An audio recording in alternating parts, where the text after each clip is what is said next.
Welcome to this edition of the Yahowah vlog. We're out at our ocean studio. It's a lovely day. Beautiful weather has returned to the Virgin Islands, and it's a pleasure to be able to share the ninth mizmor, our psalm, from Dowd, our king, both former and returning, with you. It begins to the enduring guide and everlasting director, HaShems, the continuously glorious, majestic conductor in every endeavor over an unlimited duration of time. And was written, at least the preamble now reads, upon the death of the son. La Muth La Ha Ben, over a child dying. A mizmor. Melody and lyrics of Dowd, the beloved. Dowd would experience the death of many children. The most egregious wasn't a son, but a daughter. Well, not excuse me. It was, I guess, it was a son. His uh, eldest son raped his daughter, and his third born, Absalom, killed his firstborn. Pretty tragic experience. And also, we have the death of Bathsheba's son when both she and Dowd engaged in a really awful relationship. And it's the story that we have told over in the library studio pursuant to the last mashal. And so that was also a tragic moment in his life. And yes, he had to suffer the death of a son, but then that whole episode was so filled with angst and rebellion and hatred, really, towards God. That was a really bad episode. And then there's the death of Absalom, who Dowd lamented to a great extent. Absalom is the one who killed his firstborn son and who did so to avenge the rape of his half-sister, and then led a coup against Dowd, at which point, when he was killed by Joab, his lead general, Dowd cried bitterly over his death rather than celebrating the fact that a coup was over. Just a really an interesting period in Dowd's life, troubling period in Dowd's life. So we have four ways of looking at the death of a son. First, while the first of Dowd's physical bodies was long gone, having passed away, it was never relevant. His soul endures, and in the end, Dowd will return as in the physical realm, serving as Yah's right hand during the millennial celebration of Sukkah. He'll return as Elyon, the very hand and influence of God. And so while Dowd is the son of God, he never died. So this cannot speak of him in that sense. His body died fulfilling Passover. His body died at the end of his first of three lives as he was 70 years old. But his body was meaningless to him in all of those situations. So at this point, a physical death, in a physical form anyway, is now entirely optional. If you want to part with your physical body, you can, according to the equation of E equals MC². That formula, you can go back and forth between being a being comprised of light and one that has some modicum of your light energy converted into matter. And ultimately, Dowd's going to be able to convert some of his light into energy, from energy into matter at any time of his choosing, making a corporeal form available when needed, and while not otherwise a liability. Well, then there is Dowd's second Bashar body, which was paramount importance because it served as the Passover lamb by dying. This body is long remembered, but long gone, having been incinerated before the sun rose on Matzah and set on Pesach in accordance with the Torah's instructions. As for his soul, it was deployed, as we know, to fulfill Matzah and carry our guilt into Sheol, and then returned along with the Ruach Kodesh at the completion of Matzah to enable the promise of Bikurim. Well, then there's also the children of Yisrael, the sons of Jacob, and the heirs to the covenant. In all manner of speaking, they have died by the millions for having rejected Yahowah. And there was a time when Yahowah said that the sword will never depart from you. And fourth, of course, was one of the great heartaches of life that really anyone can suffer. And Dowd would suffer it indeed at least 3 times that we know of. And that is the loss of a child. And as I say, Dowd lost 3. His firstborn died on the 8th day.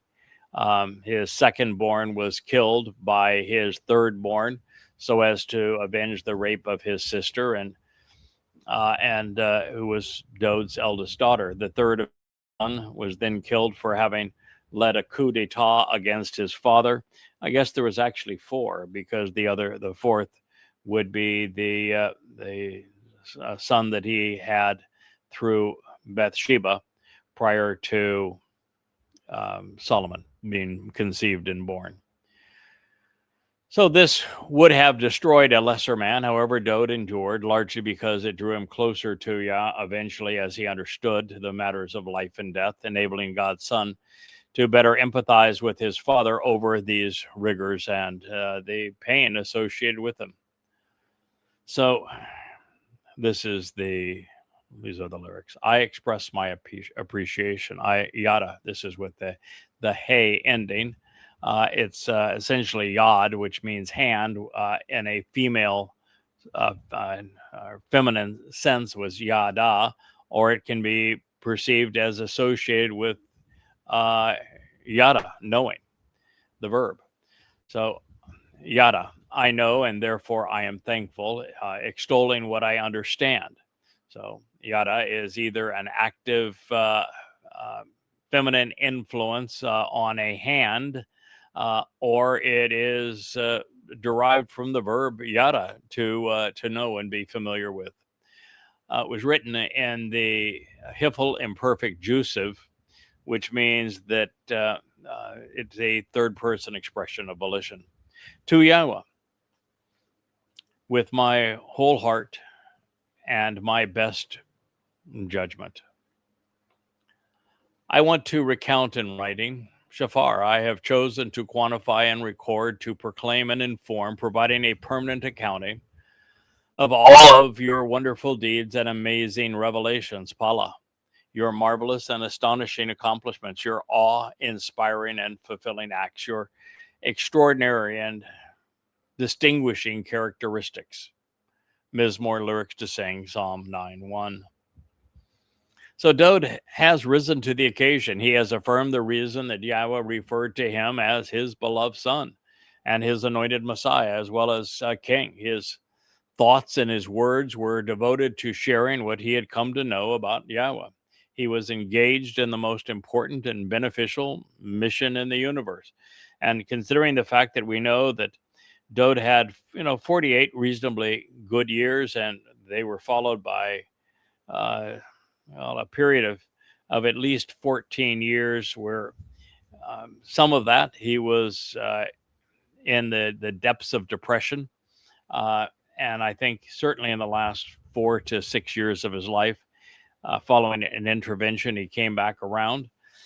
So this was likely written either before Dowd fell into the depths of depression, at 56 years old, or after he was released from it and recovered. One of those two. So, particularly relevant, especially in the age of social media video presentations, which we're doing right now, Dowd was committed to the written word. No doubt he had a singer's and an orator's voice, but nevertheless, he wrote the lyrics of his songs so that they would endure the test of time. Further, Dowd was the lead participant throughout the unification of Israel and during the fulfillment of the Mikra. He was always more than just a prophetic witness, although he was extraordinary in that role. When he chronicles the events transpiring during Pesach and 33 CE, he knows what he's talking about because he endured that pain. So this reads, I will rejoice. I will of my own volition delight, and I will be elated, even jubilant, expressing my admiration, celebrating with you. And I want to sing to your godly name. Mizmowr, Psalm 9:2. Dowd's clearly embracing Yahowah at this point in his life. It's either, as I say before, he descended into the alcohol-driven depression that spawned the ugliness of the Bathsheba incident, or it is after he recovered from it that he would have been in this mindset. Now, one of the things that I've come to love about our king is that he was not bashful in expressing his feelings. As frustrated as he often was with his fellow man, and sometimes even with God, he came to endure by loving Yahowah. And for all of these wonderful statements of that love, we know that there was mutual admiration. So, as we all know, in the 89th Mizmor, Dowd was said upon Yahweh's return that he would be Elyon, essentially all things pertaining to the hand and influence of God. And this was set in comparison to all of the most exalted of the earth. And here we find further affirmation that Elyon is one of Yahweh's titles. Dowd's use is consistent with what we find actually throughout the Torah.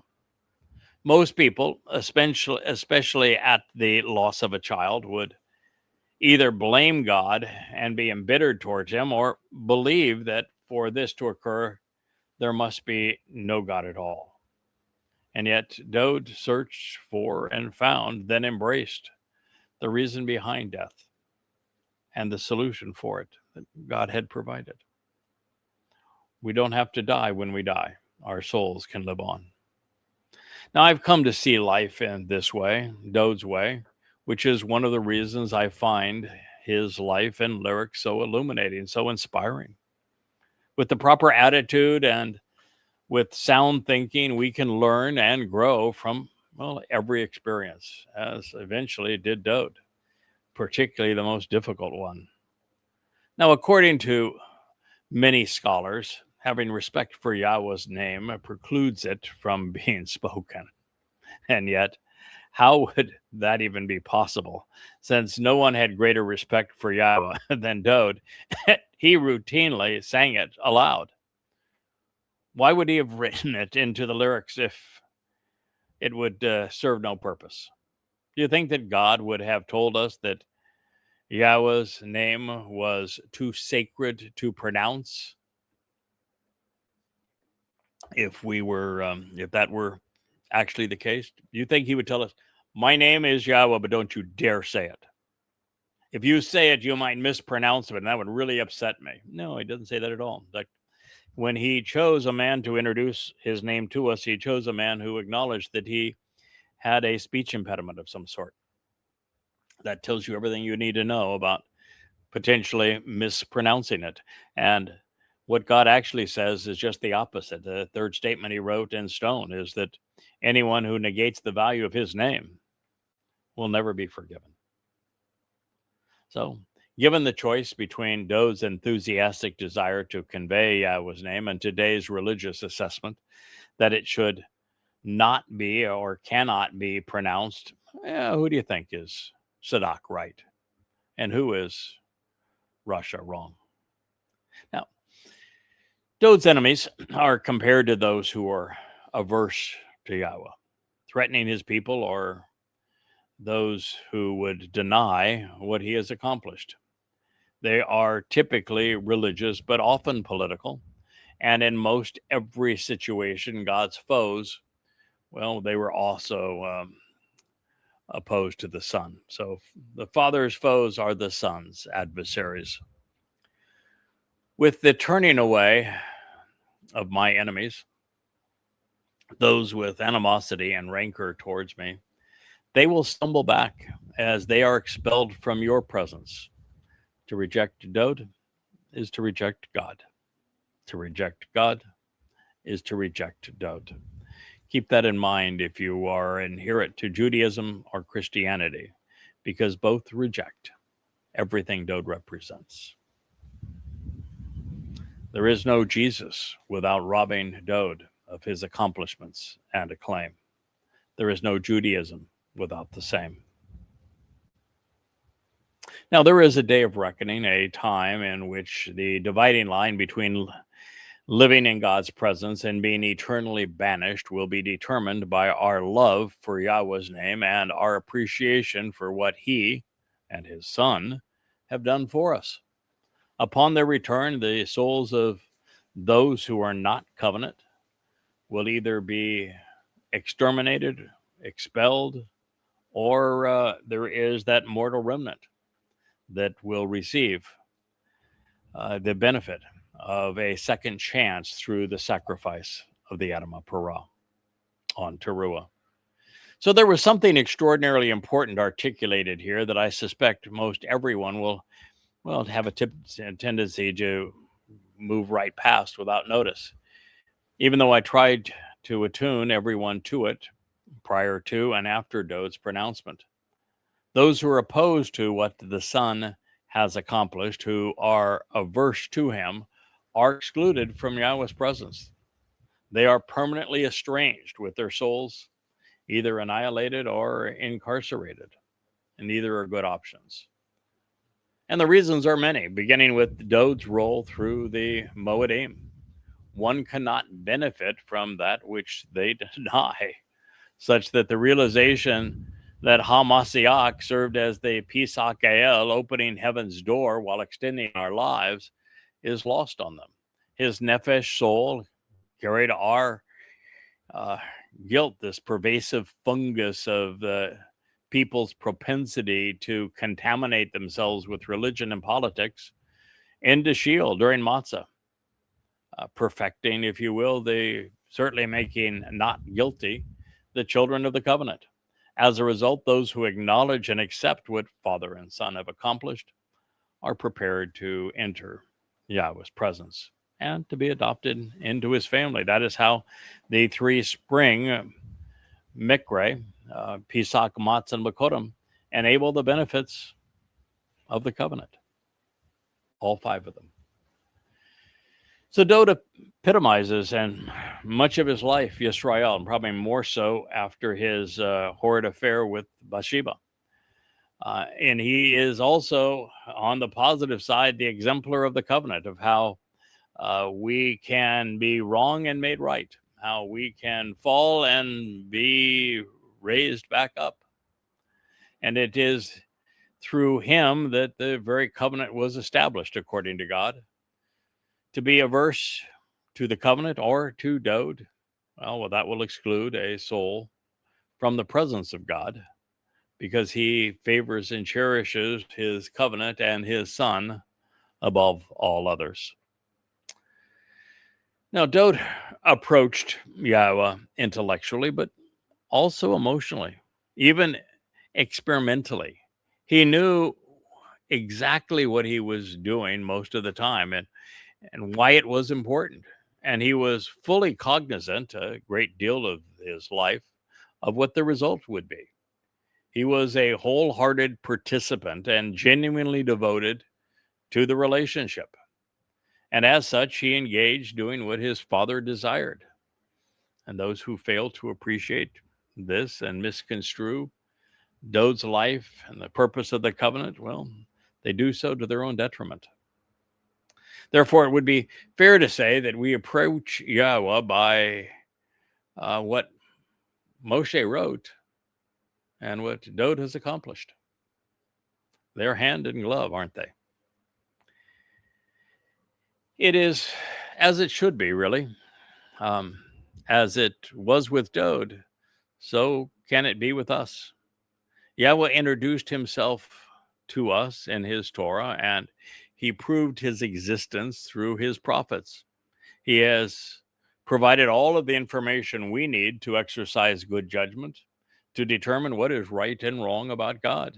Now, this process is interactive, with Yahowah revealing and us observing and responding. Both have to happen. God's done his part. Now it's up to you. Now, Yahowah designated and equipped us for this purpose. The 9th Mizmor reads, "For you have acted upon and engaged in my decision-making process regarding my means to resolve disputes." Ashah means to act, to engage, to do, to work. And misvot is a compound of to ponder the implications of shafat, which is to decide, to exercise good judgment.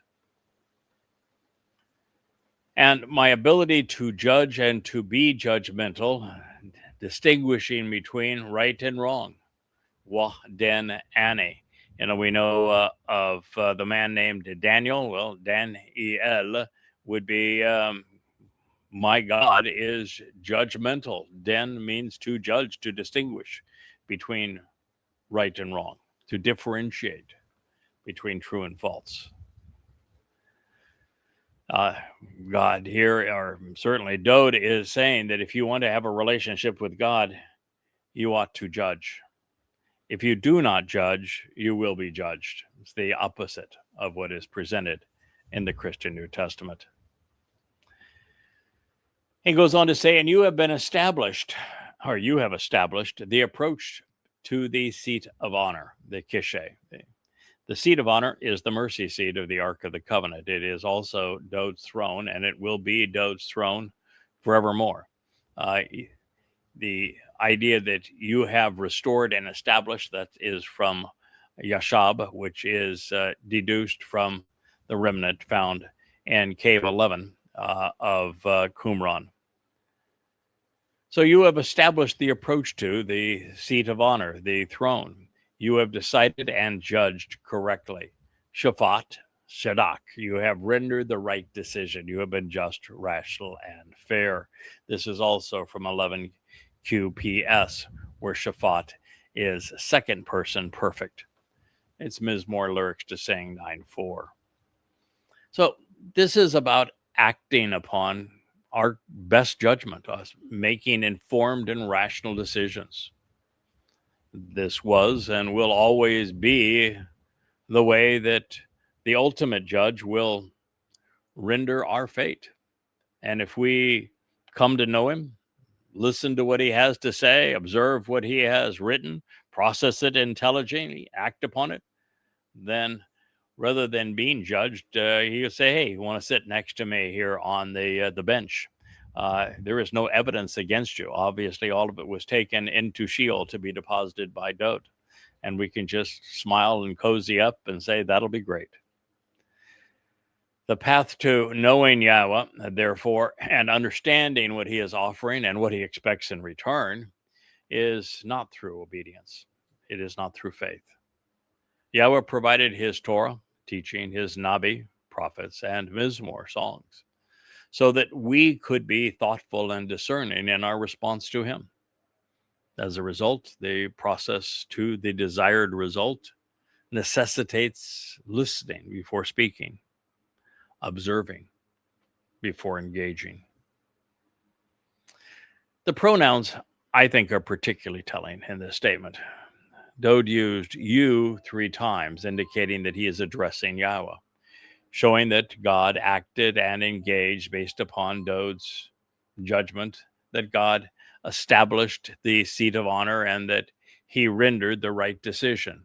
Me was used twice, speaking of himself in ways that we are more accustomed to seeing God. For example, it is Dowd's mishpat decision-making process regarding the means to resolve disputes between God and man that Yahowah is acting upon. This means that Dowd was far more than just the Passover lamb, since the Father was enabling their combined plan. Dowd had thought it through. He was determined that by his participation, the most beneficial result would be achieved. Now, this did not come to him until very late in his life. And so he's being highly reflective at this point based upon what he had learned. And I think, actually, while I had previously thought that the 89th Mizmor was written in year 3000 Yah, serving as the cornerstone of that year, of the exact same amount of time from Eden and back to Eden, right there in the heart, 3,000 years into the 6,000-year plan. I no longer think that's the case. In fact, I'm rather sure of it. The 89th Mizmor was a collaborative effort between Ethan HaShems and Yahowah, whereby it was used to restore Dowd's relationship with Yahowah, so that he would know exactly who he is and what he was to achieve. And I think it was delivered at least 4 years and maybe 6 and 8 years prior to the end of Dowd's first of 3 lives, and that this Mizmor would therefore have been written after it, so that Dowd had a chance to think these things through. He now knew God's plan. He had been presented exactly who he was, what he would achieve, why it was important, and he had bought into it. He was transformed. Now, this realization is underscored by the fact that Yahowah's participation was engendered by his son's ability to make informed and rational decisions when confronted with the evidence. And boy, was he ever. I can't wait to share my most recent translation of the 89th Mizmor with you, as well as the identity of Ethan HaShems. Now, in particular, Yahowah responded to Dowd's DN regarding the mishpat. They were of like mind at this point. God's means to exercise good judgment and the process Dowd was now using to make sound and rational decisions, they were in sync. As a consequence, God Yashab established the proper approach to the keshe, the seat of honor and authority he had fashioned for his son. We are told many times that the keshe is Dowd's. It is his seat of honor. It will be for all time, for all people, for everywhere, and throughout eternity. And this keshe, this seat of honor, I have deduced, is in fact the mercy seat of the Ark of the Covenant. That's why I have come to understand that the wings of the cherubim are positioned the same way they were in the most set apart room where the Ark itself was positioned, so that you have a wing that comes out this way and then one that comes this way on the back right hand corner, and on the left hand corner it would be like this, a wing that comes out this way, and the right wing of that cherubim that would serve as the back of the mercy seat, leaving the whole front of it like a chair. And it would be very much like this chair, in the sense that I have arms, probably below the camera level here, but I have arms that come out as armrests, and I have a back that would be that the wings would form the armrest and they would meet in the back. I think that is how it is designed. I look forward to seeing it again soon. It'll be brought out of Yirmiah's grotto and placed under the tent of the restoring witness on the Temple Mount, somewhere after the Passover in 2030, which I think is the 18th of April in that year. And it will be repositioned not only as Dowd's throne, but as the mercy seat to be anointed with the bull's blood and then the goat on Kippurim when Dowd returns. So this is the very seat that is, from God's perspective, going to be as brilliant as the sun. So Dowd acknowledges that his father's approach is rational and fair, something that he had come to understand after the presentation of the 89th Mizmor. Now, if I may digress a moment, I have found it curious that Dowd, approaching under the title of Gabriel, God's most capable and courageous man, provided the full spectrum of what he would accomplish by fulfilling the spring mikre, the invitations to meet, Chag Matzah. When these fulfillments would occur, he told us the exact date that he would fulfill Chag Matzah. And he did so in Babylon. He did so actually accompanied by Michael, one who is right about God, in what was probably 555 BCE. Now, he could have done so through one of his mizmor written around 1000 BCE and avoided the trip, but that wouldn't be the approach that God wanted them to take. So he inserted Dowd and Michael to inform Daniel so he could write it down and that we could know exactly how the future would transpire. Now, since Yahowah was speaking directly to and through the prophets like Yeshayah, Hosea, Yirmiah, Zechariah, Malachi, it is self-evident why Dowd would been in a very similar situation to them. And clearly, since he was fulfilling the Moedim, he was announcing what would occur. And when he met with Daniel, he was in a position to say exactly what would transpire. It dawned on me while reading Den to judge, because it is the base of, as I have said, of Daniel's name, God judges. It recognizing that Babel is the very thing that we must walk away from before we can be invited into the Bereth covenant. It remains the very place that God cannot appear or be seen. And one of the things I've come to appreciate is Leah and her team's ability to do promotions and branding for the site. I don't know if you've seen it yet, but the video of Sarah and Abraham clicking their heels as they're departing Babylon is a genuine hoot. So anyway, Daniel and Yehudim in Babylon were in the very place that Yahowah will be withdrawing his people. And so Dowd was offered the perfect opportunity to explain how that would occur when he visited. And he delivered the message personally. He was actually described as a man, as was Michael, his compatriot.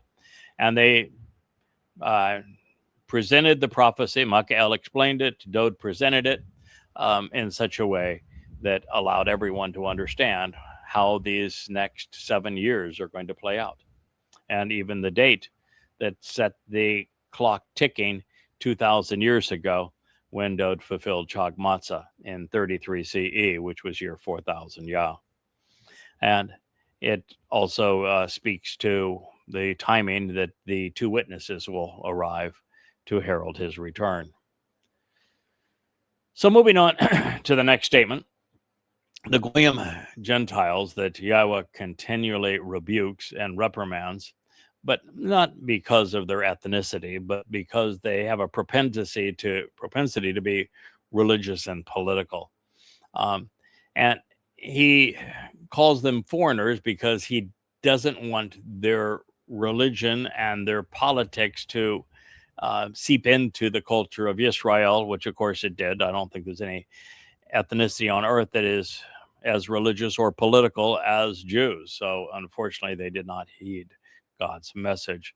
But it is now that they are confronted with the Hellenized Jesus Christ over Dowd and his people, the Israelites, where they stole their birthright. They stole all of the promises. They stole their inheritance. They stole their Messiah. And based on this and their claims that Jews killed their God, they stole their lives, their freedoms, their everything.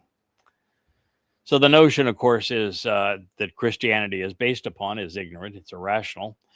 And that's, of course, why it takes faith to believe it. It is also hypocritical and irresponsible. Many, if not most, of these foreigners were ever ready to complain that Jews, who they protest are acting illegally and do not belong, are ruining their country and trying to take it from them. Now, never mind that their forefathers stole it from the native peoples. Nevertheless, as foreigners themselves, these Gentiles want us to believe that they are heirs to Israel and to God's promises, although God begs to differ. And yet they hate the very race that provided not only the Passover lamb, but the entirety of Yahowah's witness. If these preposterous notions were not interwoven to form a religion, well, no one would believe a word of any of it. Now, this is among the many reasons why Yahowah is forever associating Goyim with Russia, with being wrong. It is why God is disapproving of and will censure so many Gentiles, although there will be many that are brought into Jerusalem in the end. It is why the foreign souls who have been misled and who are mistaken will be exterminated on that day on Teruah, and their names and reputations will be forgotten forevermore. Now, this is sobering. It is also absolute and irrefutable proof that the Christian New Testament's insistence that the promises Yahowah made to Israel have been given to a Gentile church. Indeed, every aspect of replacement theology has no basis in reality. The foundational claim of the Christian religion is torn asunder by what follows. You will rebuke and reprimand, ga'ar. In that instant, you will have expressed your disapproval with the conviction because it is time to insult and censure the Goyim, the Gentiles, these non-Israelites. You will in a moment in time expel and exterminate those who are misleading and mistaken, those who are guilty, those who are wrong. Their names will be blotted out forevermore, including their testimony. And with that, I have to pause and say, I was wrong. There weren't four sons that, there were four sons that Dowd lost. His first son died within 8 days of birth. His next son, the living son to adulthood, was murdered by Absalom, another son. And Absalom was then killed, his son in the rebellion. And then Dowd also lost the son that he had with Bathsheba. But he's not and would not celebrate any of those. And so here I'm sharing this with you, and I'm wondering, what in the world is the real inspiration for this? Because Dowd was angry with God over each of those deaths. He lamented them. They didn't bring him closer to God. He did not celebrate them. He did not speak kind words unto God in their aftermath. He acted like everybody else and blamed God.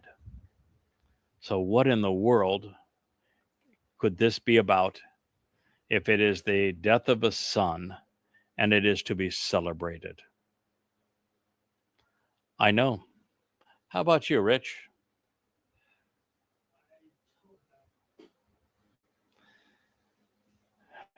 God has many sons, and one of them has been at his side for a very long time. He first gathered him in 5,400 years ago. That was a man known as Enoch. Chanok is his actual name.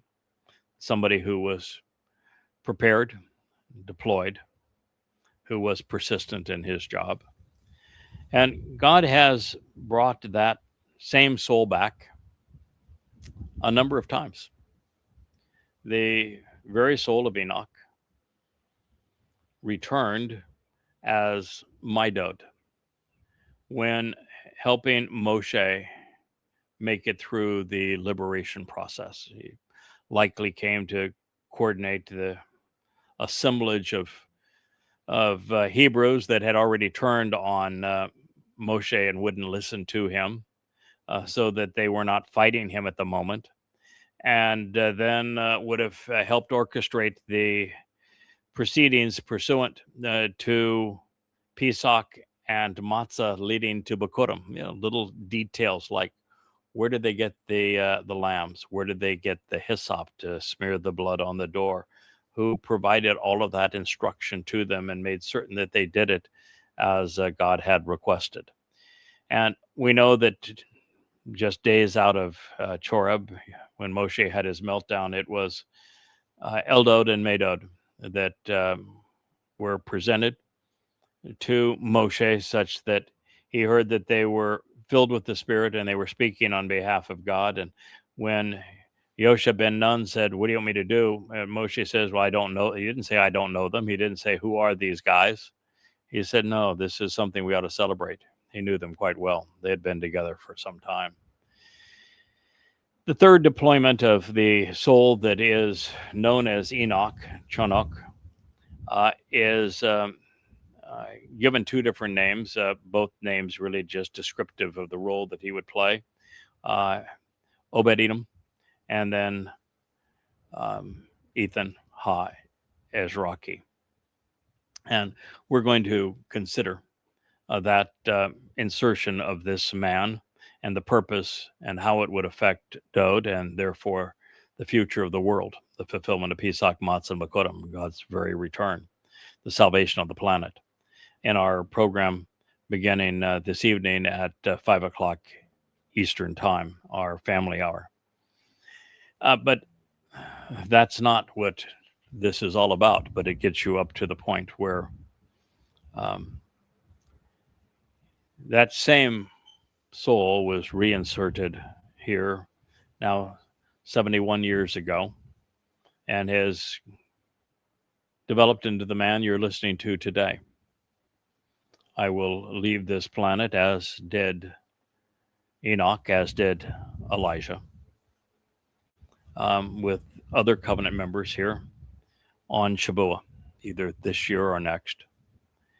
But when I return, I too am a son of God. This didn't say the firstborn son of God, which is Dowd. It's the death of a son. I am that son. I am the son whose death is to be celebrated.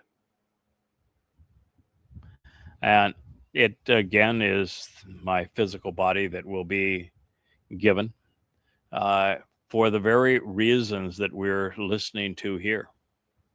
And at the time that all of this will take place, because there's only one moment where this takes place, and that is during Teruah in 2033.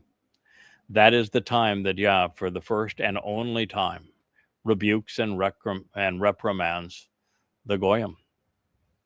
That is the time and the only time that he will, at a moment on Teruah, expel and exterminate those who are misleading and mistaken, the guilty and wrong among the Goyim.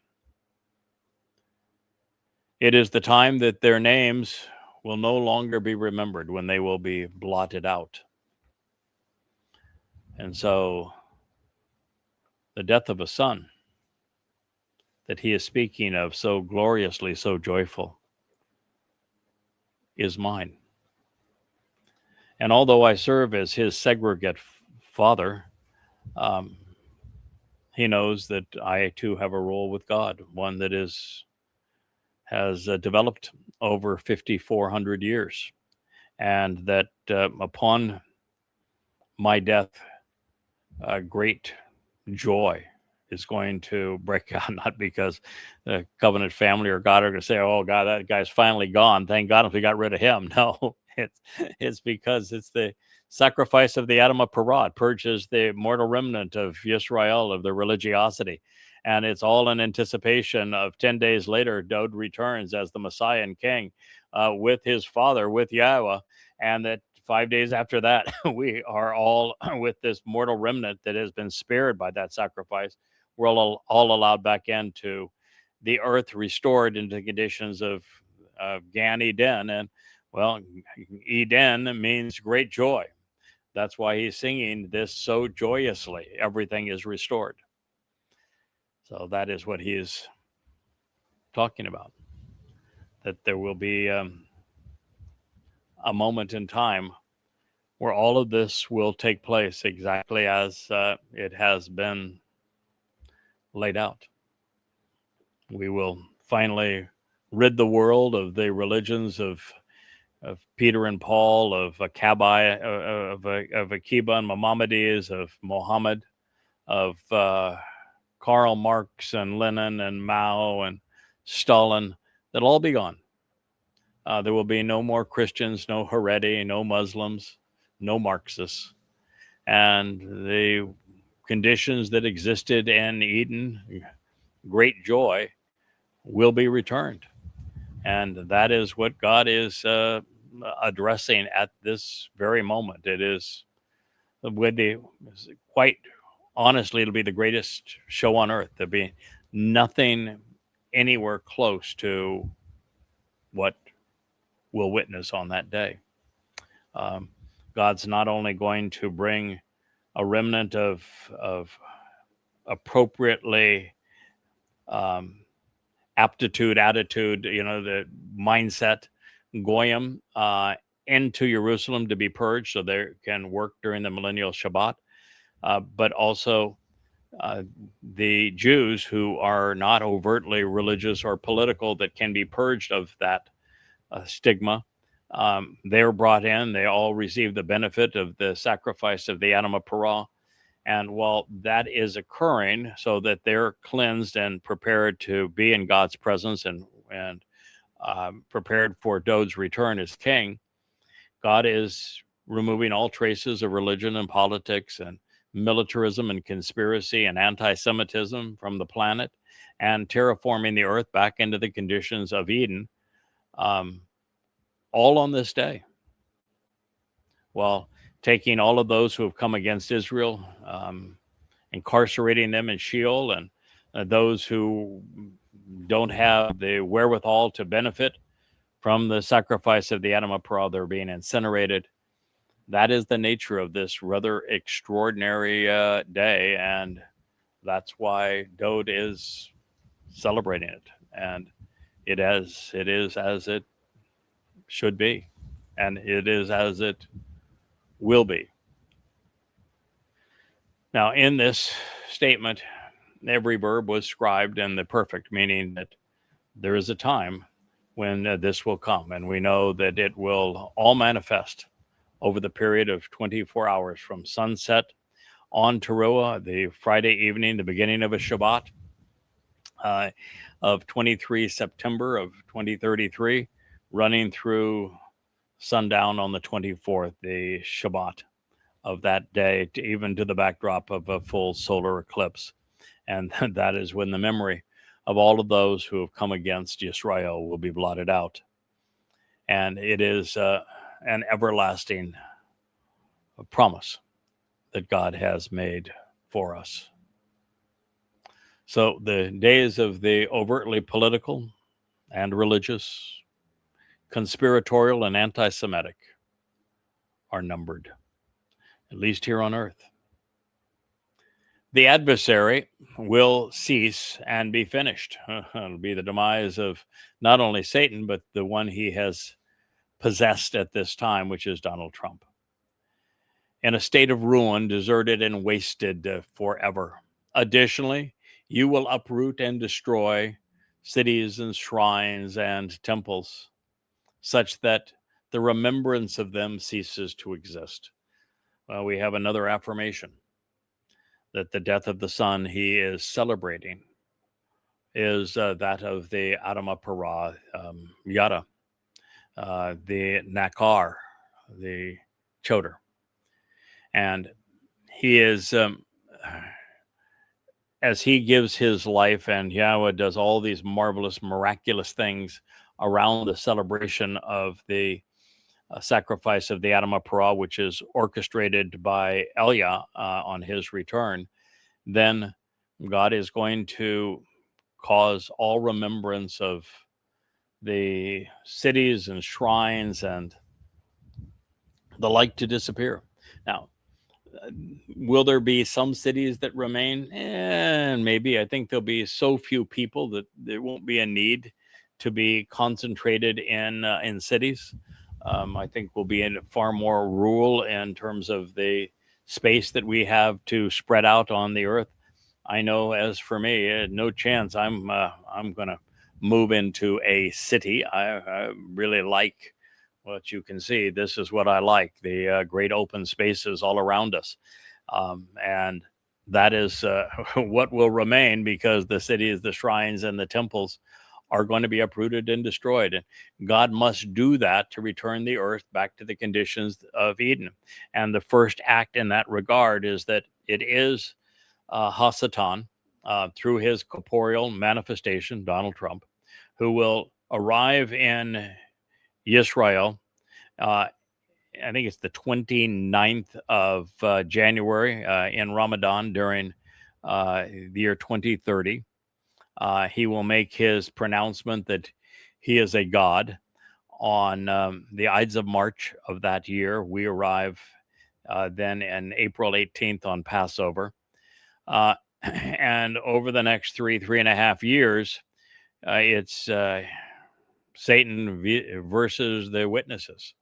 And of course, far more people will be allied with and supportive of and championing Satan than either Elia or myself. And ultimately, this will end in the final sacrifice, the sacrifice of the Adama Parah, this bloody red man of the earth, who is a productive bull from God's metaphorical perspective. And they're going to crush my body. It's going to be a gruesome sacrifice. But God then is going to use that sacrifice as a burnt offering, where he's going to release copious amounts of water from underneath the Temple Mount, and the combination of the cleansing waters and these searing flames of the fire, and the all mixed with the ash and its cleansing properties. All of those who he has gathered in Jerusalem around the Temple Mount are going to be purged of their politics and religiosity, so that they're prepared to enter this restoration of the earth into the conditions of Eden. It's going to be a marvelous experience. And all around us, it'll be fires incinerating all of those who have come against Israel, all traces of religion and politics, conspiracy and anti-Semitism, militarism. And in this place, you're going to witness God literally transforming the earth into a perfect and pristine environment. It's going to be extraordinary. It's only 7.5 years from this time.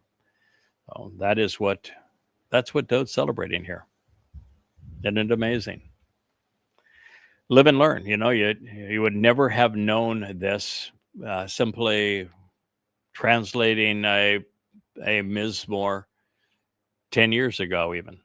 In fact, 5 years ago, I probably would not have been able to do this. And I translated the first volume. This is the last chapter of the first volume of Coming Home.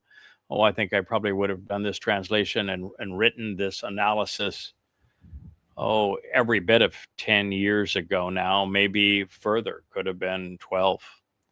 And it wasn't until, 2 years ago that we began to learn of the story of the Adama Parah. And now every day, literally every day, is a godsend of insights that prepare you to be able to explain what it is that we're seeing, what it is we're hearing from God. So, for the earth to return to the conditions enjoyed in Eden, the adversary who encouraged Adam and Chava to rebel against Yahowah must be stopped. And his last move is to strike out uh, at God's representative, the man that he chose long ago as Chanuk, who he has redeployed over time. And he's going to lash out and take that man's physical life, which is meaningless to him, meaningful symbolically, in the way that God's going to use it as the sacrificial offering. But it is a body that is readily discarded and replaced, and that's really all I'm offering in this, other than the willingness to endure the process and to trust God through the process and to realize all the good that's going to come as a result of this. And through the ages, we've come to know much more about Hasatan, how he manifests himself in religion, how, here he is literally embodying Donald Trump. I came to recognize that a year and a half ago and made a series of pronouncements about it, wrote a book. It's the most recent book that's been published. It's called Time of Trouble. It's the volume 9 of Yahowah. It's available free at yahowah.com, as are all 35 books there. And I was able to prove from the prophets, the Toraless one, this great betrayer, the man that's going to destroy his country, Israel, and the world, is in fact Donald Trump. And which means that he's not going to die anytime soon, as much as we'd probably all like that to occur. But, when I came up with that estimate regarding him, based upon the prophetic portrayal, where the timing and his attitude made it, just absolutely irrefutable that he's the man fulfilling this prophecy, that I was reluctant to share it, not because it wasn't obvious, the prophets made it obvious, but because he was not only 79 years old, and I didn't see how in the world a man that took that poor care of himself would even last another 8 years at the time, now just over 7.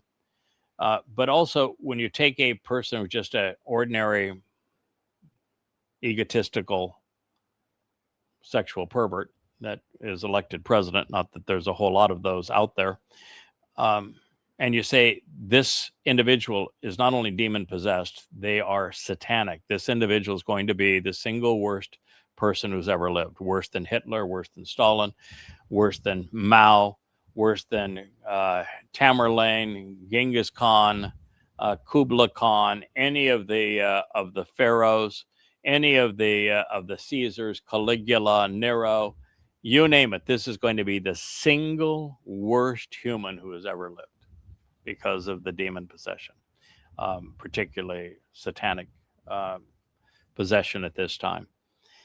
And, you realize that it was Christian MAGAs that elected him president and that are worshiping him as a Messiah. You're just looking at this and said, oh my goodness, it is exactly as I had thought. When I wrote my the 5 volumes called Twistianity, it used to be called Questioning Paul, it became obvious to me, because Paul was demon possessed and he was political and also religious, and he was a confabulator. There's no correlation between what he said and reality, just like Donald Trump, and exceedingly egotistical, and by his own admission, a sexual pervert. That there was going to be very little difference in the personality of Paul, and then Muhammad, who I wrote 5 books about as well, who was all of those things and worse, and the person who would be known as the Antichrist, this Toraless betrayer, who now I know to be Donald Trump. And when I made that pronouncement in November, over a year ago, I had no idea that he would be this bad this soon, or there would be such overwhelming evidence that it's true, or that Christian MAGAs, in spite of all that he has said and done, would continue to support him as if he were a messianic figure. It's all worked out exactly as the prophets foretold. They have never been wrong.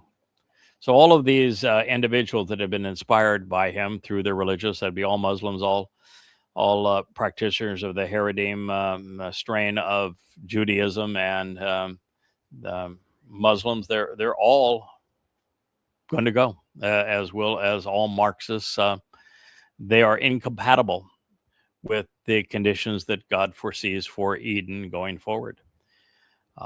And therefore, to transform the earth, he has to purge the earth prior. So they had a bad run, some 6,000 years of mischief and mayhem, but it cannot continue. And by the way, that all was by design, because it was actually God who caused the fall of man, because Adam failed in the things that God was looking for. He was not particularly observant. He was fairly lethargic and didn't engage and wasn't responsive.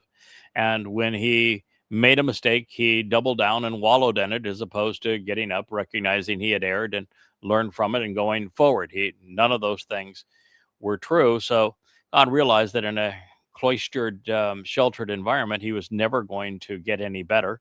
And so it was no point in going on. He caused the fall of man to give us 6,000 years to at least get our act together, to the point there would be some of us that are willing to do those three things that God is looking for. Shouldn't be asking all that much: to be observant, pay attention to what he has to say and what's going on around us, to respond to him so that we engage and make our life, this world, and the relationship with God better, and who shows some fortitude so that when we make a mistake, we correct it and move on, just as I'm doing right here. And so that we enjoy actually having the opportunity to do that, because it shows that we're growing, we're learning. And if we stumble and fall, we get back up. And if we notice somebody who is part of the covenant that stumbles and falls, as did Dowd, that we give them a helping hand as well. And so we had 6,000 years to get to this point. There is enough of us that are going to make the Shabuah harvest productive. And then we're going to come back and help the mortal remnant of Yisrael demonstrate that they also can be trusted, so that God can remove us from this planet, envelop us in light and energy, and go off and explore the stars in a manner where we know that he can trust us to pay attention and do the right thing. So then Yahowah, he lives forevermore, establishing the eternal dwelling place for his seat of honor on behalf of those who experience and exercise good judgment regarding the way to resolve disputes. Mizmowr 9:7. Yes, this is the happily ever after moment where Yahowah and those who have been brought to him, we not only get to live forevermore, but the very seat of honor that Dowd will be occupying as king is going to be radiant and brilliant in our presence as the Kaporah, the mercy seat of the Ark of the Covenant. And then all of us are going to be in this marvelous abode that God has created. This is incredibly marvelous dwelling place that is established here on earth and then in the universe thereafter. It's going to be this ultimately extraordinary circumstance. So after the adversary is gone, the fun begins with evil expunged. The children of the covenant will camp out with our Father, as will the mortal remnant, who will have a chance to teach, guide, and lead by example. And we're not going to have to worry about snakes lurking in the grass. All the while, we have been afforded yet another affirmation that, the seat of honor awaits Dowd's permanent presence on it, and an audience of those who, along with him, ultimately come to exercise good judgment. So God is really smart, and he doesn't seem interested in wasting time surrounded by a bunch of dummies, and therefore we all must think our way to him.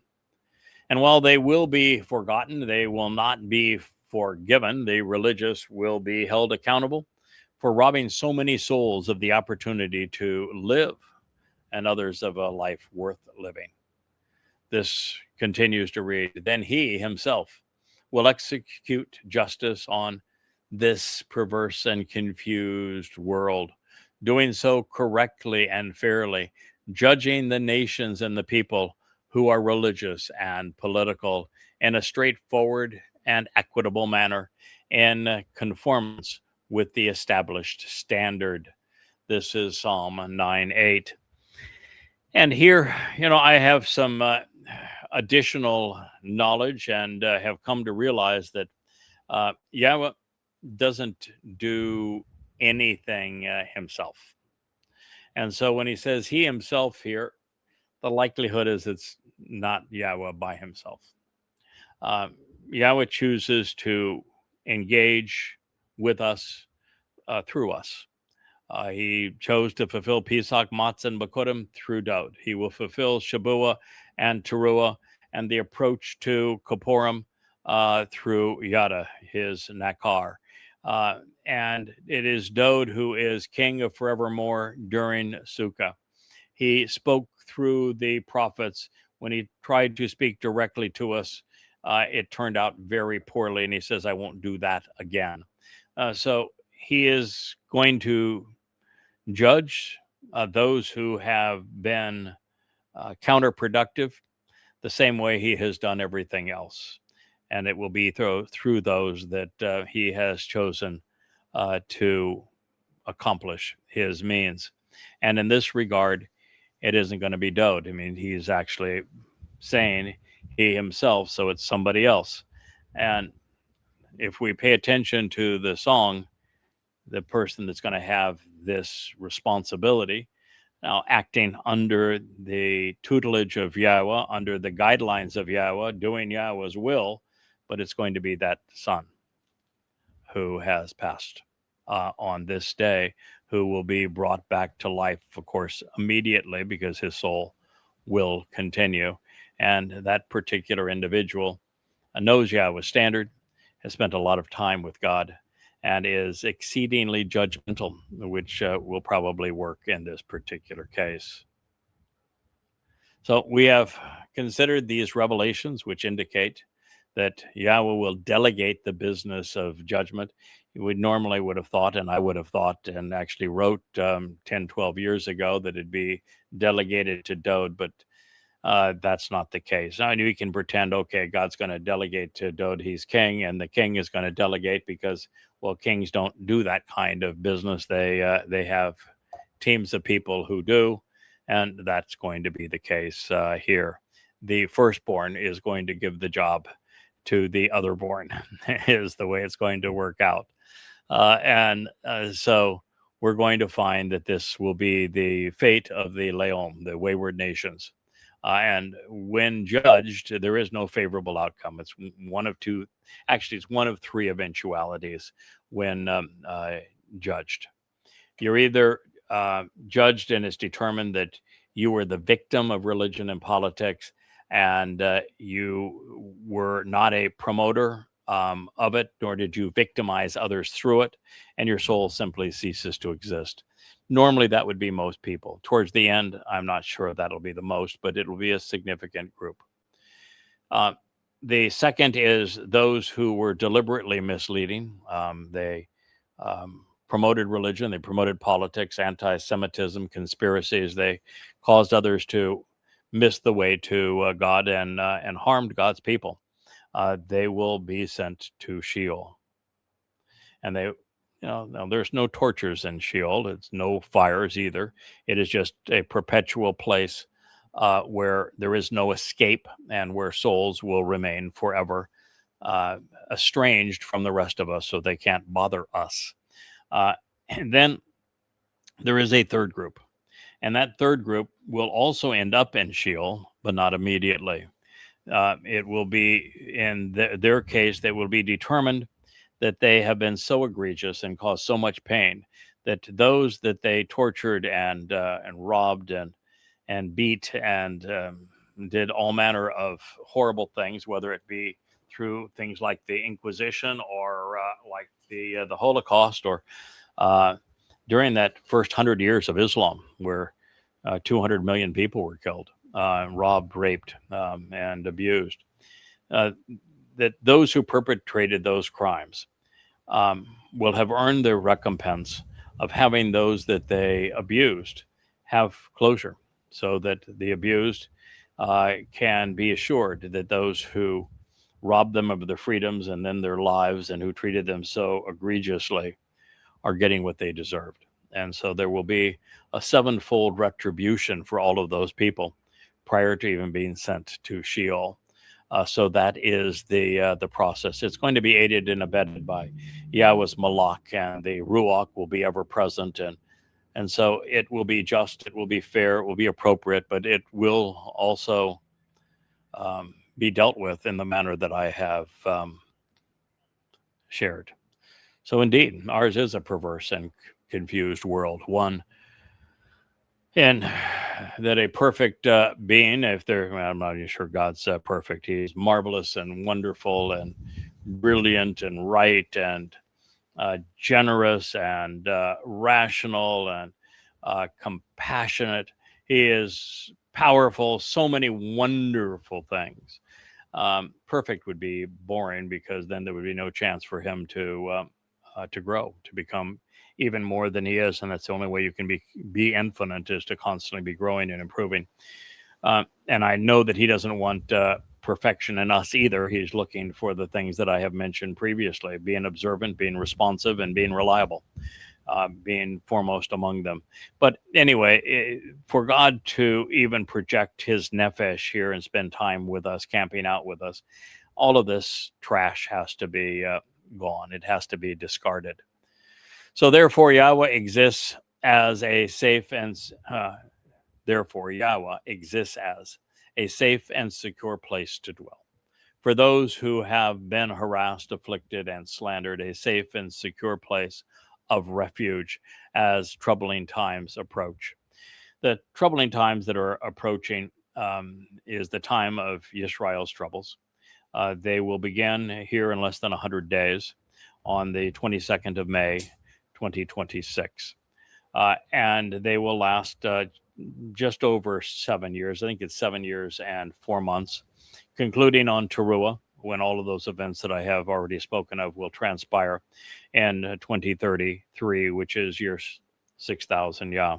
And the only way to avoid any of this is, well, the best way is to go to Yahweh, for as he is providing a safe place. But that means you'll need to attend the Shabuah harvest. And the only way to attend the Shabuah harvest is to understand, and then accept the 5 conditions of the covenant and receive the benefits of the covenant by understanding and attending the Yahweh's Moed Mikre, Pesach, Matzah, Bakurim in particular, Shabuah, Teruah, Kippurim, and Sukkah.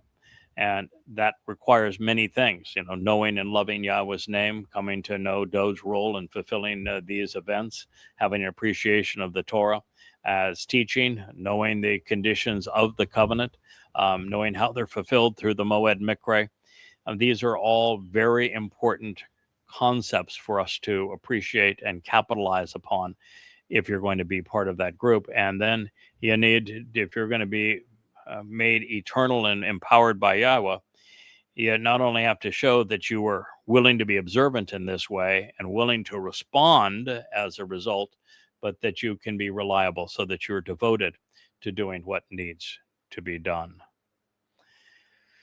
So this safety in Yahweh is not universal. There will be far fewer than 1 in a million people that will avail themselves of this particular harvest, with none being religious or overtly political.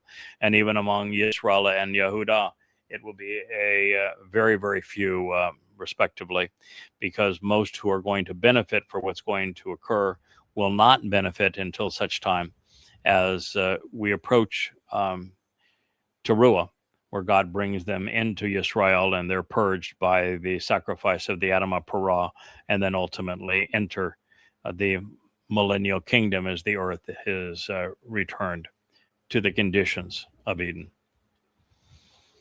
Now, fictitious gods, you must know, are highly unreliable. The real one can be trusted, and that is not true with the Jesuses or the HaShems or the Allahs of man's making.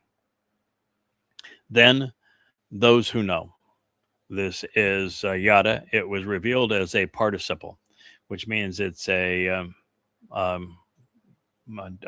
title and a name just as much as a verb. So those who know yada, those who are made aware, recognize, and respect yada, becoming acquainted and familiar after having been shown, and to acknowledge and understand your name, they will trust and rely upon you because of this. And indeed, you have not and will not abandon or forsake those who seek you, Yahweh. Now, it's interesting, of course, that Yada was the name that I operated in for the 10 years before God decided that it wasn't appropriate to be anonymous anymore. He does not do anonymous. People that he speaks through, he acknowledges them prophetically. And yet Yada was the name that I had chosen for all of this time. And as it would transpire, the name, which means to know, became a title and a name. And it was this same fellow that reintroduced Yahweh's name to the world. He was the first to determine how it was properly pronounced and prove it. You can read that proof in the first volume of An Introduction to God, again at yadayah.com. And again, all free, yadayah.com, An Introduction to God, Volume 1. I prove the proper pronunciation of Yahweh's name. And I demonstrate that a respect and reverence for Yahweh's name, a love for Yahweh's name, is the essential first step in developing a relationship with him. So these are all things that were properly attributed to Yada. You can look at any one of these books. This happens to be one from that first series of An Introduction to God. This is volume 3, but they're all presented under this title, Yada, to know Yahweh. And so that is what this says, Yada, Yahweh. Worth the read, but only if your soul matters to you. So the benefits that we have been discussing, they await those seeking Yahweh, and they are not afforded to any others. And that is going to exclude all Christians, Haredi, Muslims, and Hindus, as well as Marxists. At the very least, those who seek to know the living and true God must do so by name, and that is the very, very least. There is no approaching God without respecting his name. And of course, there is no merit whatsoever, and it's actually a liability to know and speak the name of Jesus, Allah, HaShem, the Lord, or any of these. It all comes down to Yada, Yahweh. His Torah is the place to find Yahweh, to come to know him, to appreciate what he is offering, and to understand what he is requesting in return.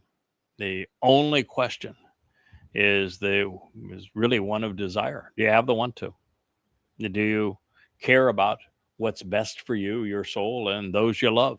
Are you willing to invest the time to learn the truth? Are you willing to engage and help others after you?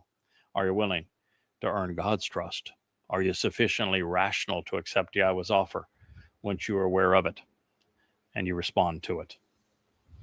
You should want to sing, this says again, to Yahweh. Ah, what a wonderful close. You should want to sing to Yahweh, who establishes a dwelling place on Zion, along the signs posted along the way. Of your own volition, choose to report among the people and family. As done. Mizmowr lyrics to sing, Psalm 9:11. So, first of all, we'll find the covenant home on the summit of that ridge line of Zion, which is Moriah and the Temple Mount. And it is along that ridge line between the city of Dowd and Dowd's home and Yahweh's covenant family home at the top of Mount Moriah that these signs are posted along the way that tell us the way to come home. And God is going to establish his ultimate dwelling place right there with us during the millennial Shabbat, as the clutter of the Temple Mount and the Islamic scars are removed. Initially, the tent of the restoring witness with the Ark of the Covenant will be placed there once the rubbish is cleansed away. And then after that time, we should expect to see upon Dowd's return the ultimate family home built likely out of light and energy. This is what awaits those who embrace Yahweh's name and accept the terms and conditions of the covenant. But as I have said, God wants more from us than just to know what He's offering and expects in return and act upon it. He wants us to choose to engage, to make the world better, to be about the family business, which means you should choose to report among the people and the family what He has done. Whether what He has done is Dowd, Yahowah, or this son who is offered on this day, it all matters. It's all a collaborative effort. And this is the prime objective. It's not just knowing the truth, but it's engaging and making a difference in our world, making a contribution. So when you meet Yahowah, you don't feel like, a deadbeat, that you were just nothing but pure gratitude on his, or pure work on his part, where he did all of it and you're just there by a thread. Don't you want to be able to show up and with God, knowing that you made a contribution, with God smiling and saying, that was really some good work you did there. I appreciate it. Look at all of these additional souls that are here because you reported this news, because you engaged, because you made a difference, because you showed me that you wanted to be part of this family and contribute to it, which is why I trust you to be here with me now. So it's the desire to sing and share what we have come to know. And it should flow out of us like a spring of living waters. It is why these words now appear before your eyes. So no matter how majestic the name, how melodious the song, how marvelous the lyrics, how lovely the home, how magnanimous the deeds, or how compelling and beneficial the report, if you don't acknowledge and accept the offer, then it is all for naught, at least for the recalcitrant troll soul. So it's important that you not only embrace the name of God, the sacrifice of His Son, and what's going to transpire between now and His return, but all of the lyrics that Yahowah has provided for us are reinforcing, edifying, enhancing, empowering. And we should not only accept them, know them, appreciate them, grow from them, but also share them. It's important to know that Yahowah has but one home on earth. It is Tsiyon. It's the ridgeline that runs along the crest of Moriah from Dowd's residence to the summit. If you're looking for God, do not bother with the Vatican, with Mecca, or America. You will not find Him there unless you're searching within the Torah. If you are not already on the right side of these words, well, I hope you consider them again until you are. If you're ready, then as we approach this next statement, be mindful of the fact that God, any God who would forgive and then forget the circumstances surrounding those who have horrifically abused His children, torturing and killing them, is neither just nor compassionate, neither fair nor loving. And since Yahowah is all of these things, He will do the right thing, which is to expose, judge, condemn, and punish those who have tormented His people, even if He does it through a segregate, a person of His choosing. Along with those who have encouraged them, there will be recompense.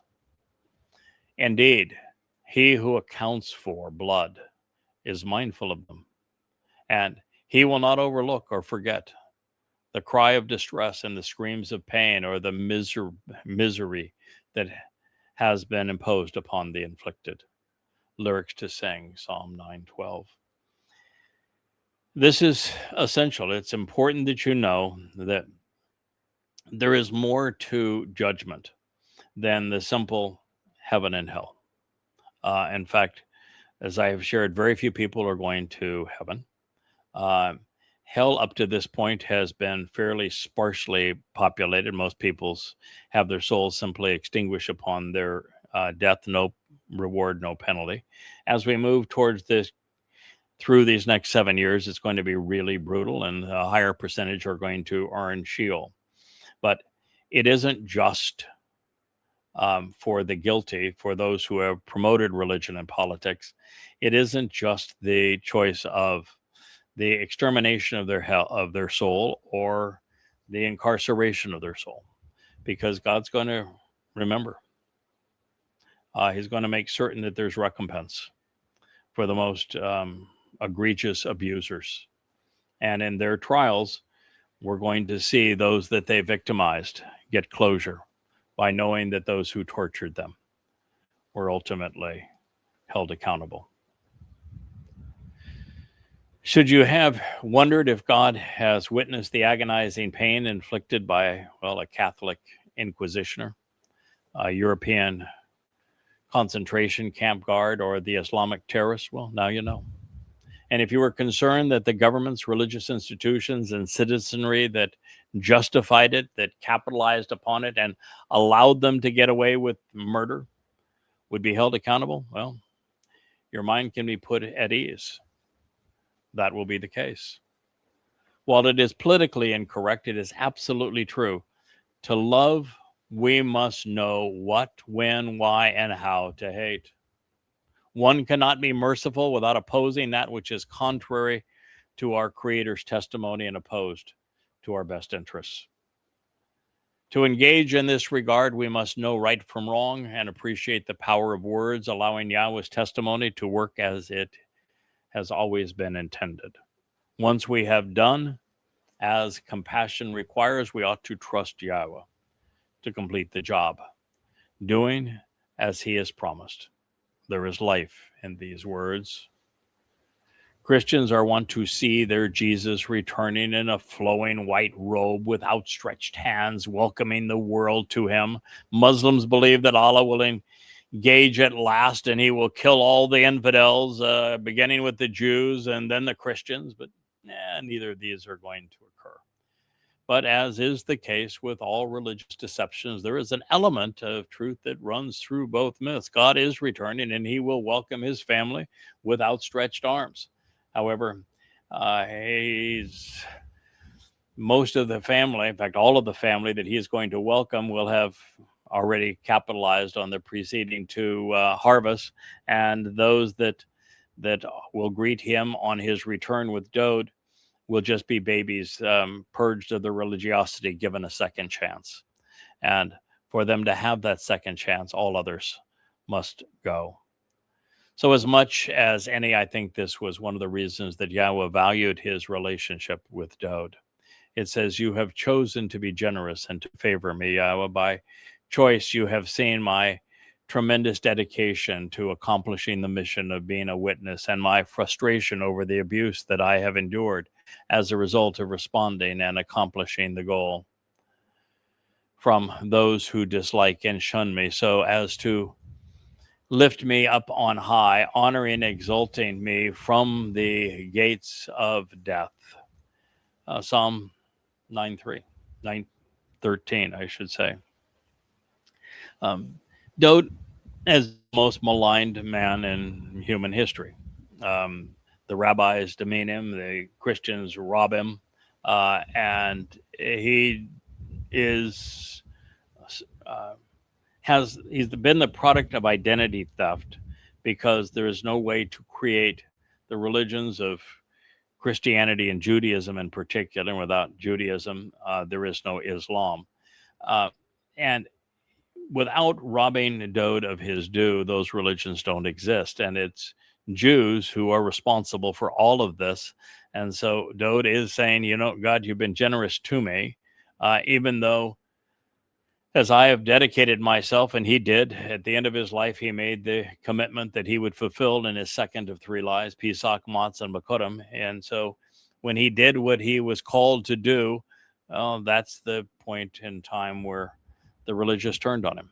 And so it's God who is going to lift him up, exalting him, and eliminating those who robbed him of his dignity through Christianity and Judaism. So I wasn't the first and won't be the last to have been blindsided regarding the malicious shunning of Dowd, and yet it's hard to understand why our collective ignorance is so pervasive, especially considering how prevalent this message has been throughout the Mizmor, throughout the Psalms. For this concern to be emphasized in this manner by Yahweh, it's clearly something he wants us to know, so that we can do whatever is required to counter its derogatory effects. So in this case, it's hard to imagine a more difficult situation or dire result. The religious have done themselves irreparable harm by denying Dowd his due. He is no longer considered the shepherd of God's people, the beloved Son of God, or the Messiah, and yet it is Dowd who is the chosen one, the King of Kings, who will return with Yah on Kippurim to reconcile his people. Moreover, Dowd saved them, saved all of us, serving as the Passover lamb, perfecting the willing by removing our guilt on matzah. Dowd is the prophet and inspired lyricist who most endeared himself to Yah. He is the living embodiment of the covenant.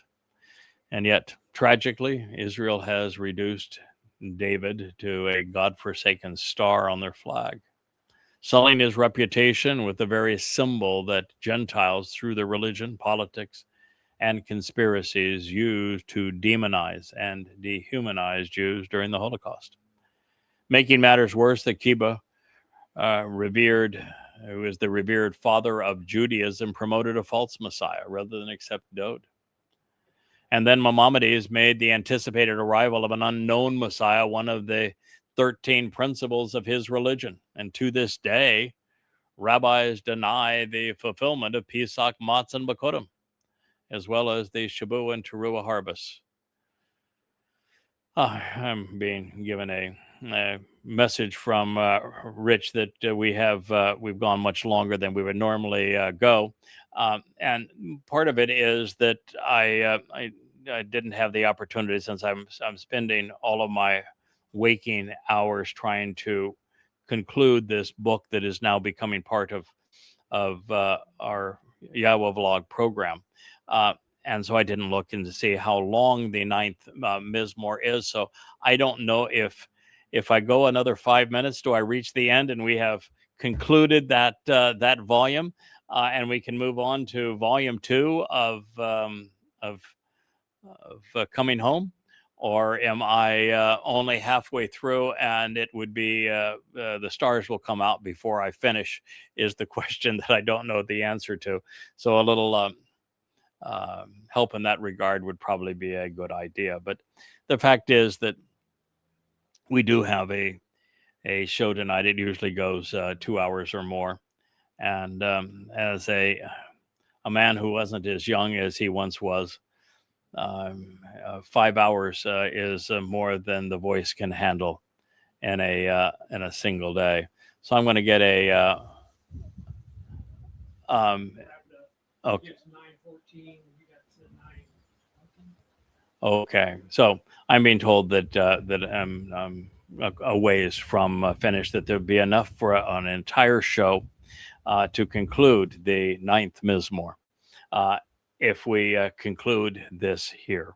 And this is really a wonderful place to bid you adieu, to recognize that weather permitting, we'll be back out here on this patio on Monday. That we'll have a chance to have a really inspiring show this evening during family hour, and we can conclude volume 1 of The Voice of Coming Home early next week. I thank you so much for listening. Good day.